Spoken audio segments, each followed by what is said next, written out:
श्रुति आर्यन के बेडरूम में एंटर हुई और अपने पीछे दरवाजा बंद कर लिया।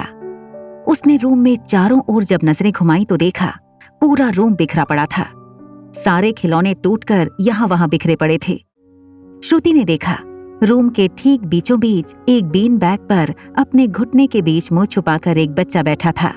श्रुति बीन बैग के पास चलकर आई, अपने घुटनों पर बैठकर बिल्कुल धीमी आवाज में बोली, हाय, I am Shruti. Hi, I am Riya.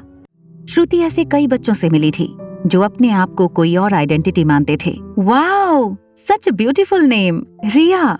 Do you know, school में मेरी बेस्ट फ्रेंड का नाम भी रिया था। वो बिल्कुल तुम्हारी जैसी थी, just like a little princess. Shruti के मुंह से रिया नाम सुनते ही रिया को इस बात का एहसास हुआ कि अपना नाम रिया बताकर उसने बहुत बड़ी गलती कर दी थी। रिया?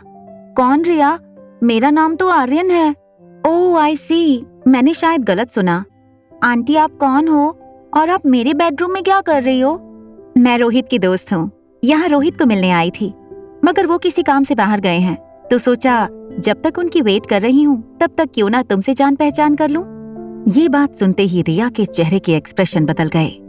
उसे अपनी मॉम के लिए जेलसी फील होने लगी। But my dad loves my mom. और तुम्हारी मॉम कहाँ है? वो यही है, हमारे आसपास। डॉक्टर श्रुति को ये लगा कि आर्यन बहुत सेंसिटिव है। उसने अपने मन के अंदर 2 पर्सनैलिटीज डेवलप की हैं।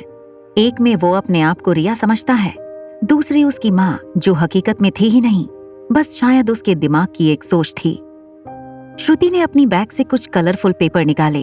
हर पेपर पर किसी कार्टून की तस्वीर थी और अलग अलग सवाल, जैसे favourite actor, favourite toy, hobbies. Shruti ने सारे पेपर रिया के हाथ में देकर कहा, जब तक तुम्हारे पापा वापस नहीं आते तब तक हम गेम खेलते हैं।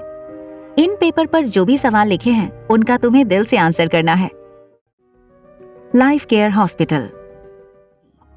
डॉक्टर अग्रवाल की कैबिन में चाय पीते पीते डॉक्टर अग्रवाल ने रोहित से कहा, आई एम सॉरी रोहित, मैं तुम्हें बताना ही भूल गया कि आज श्रुति आर्यन से मिलने आने वाली है। आई अंडरस्टैंड डॉक्टर, मैं जानता हूँ मैं आपको ये रिक्वेस्ट बहुत बार कर चुका हूँ, but today we have a chance. Doctor Amrita चाहे कितने भी फीस मांगे मैं देने के लिए तैयार हूँ। बस दादी का ऑपरेशन करने के लिए राजी हो जाएं किसी भी तरह। हम कब मिल सकते हैं उनसे? देखो, ऑपरेशन और कम से कम 2 घंटे चलेगा, उसके बाद तुम उनसे मिल लेना। तब तक तुम अगर चाहो तो ऑपरेशन थिएटर के बाहर वेटिंग एरिया में वेट कर सकते हो। रोहित का फोन बजने लगा।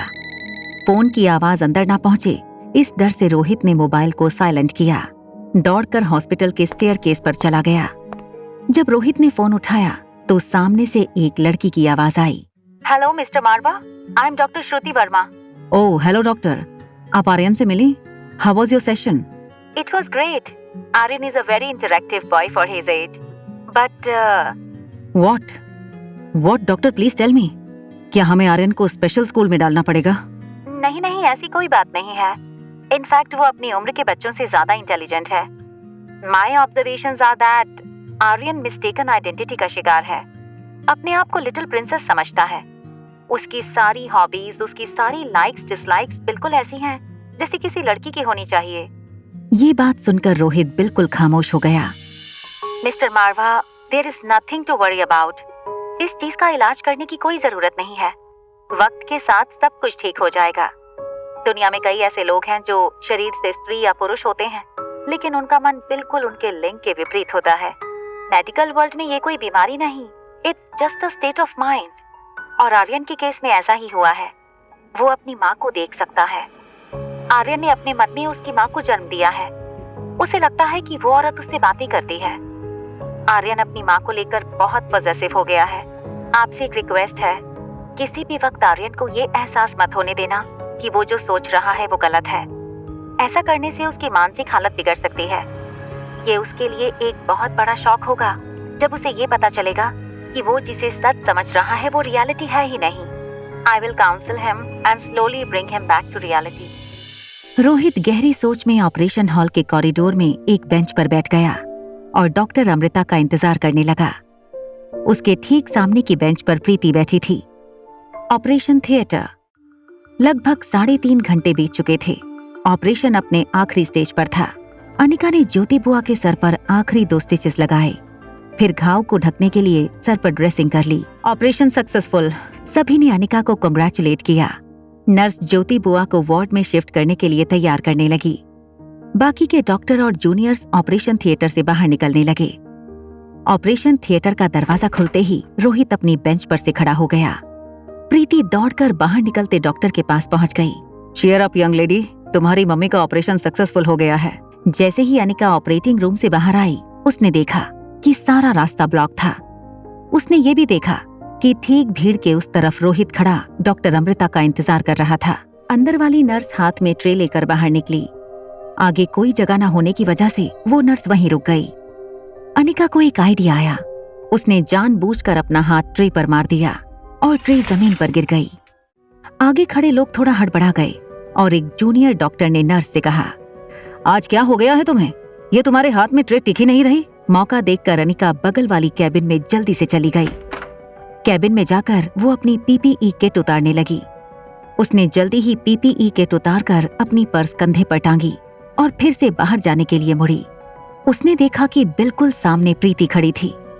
अनिका और प्रीति कुछ देर तक एक दूसरे को देखते रहे। प्रीति की आंखों से निकलते आंसू देखकर अनिका की आंखों में भी पानी आ गया।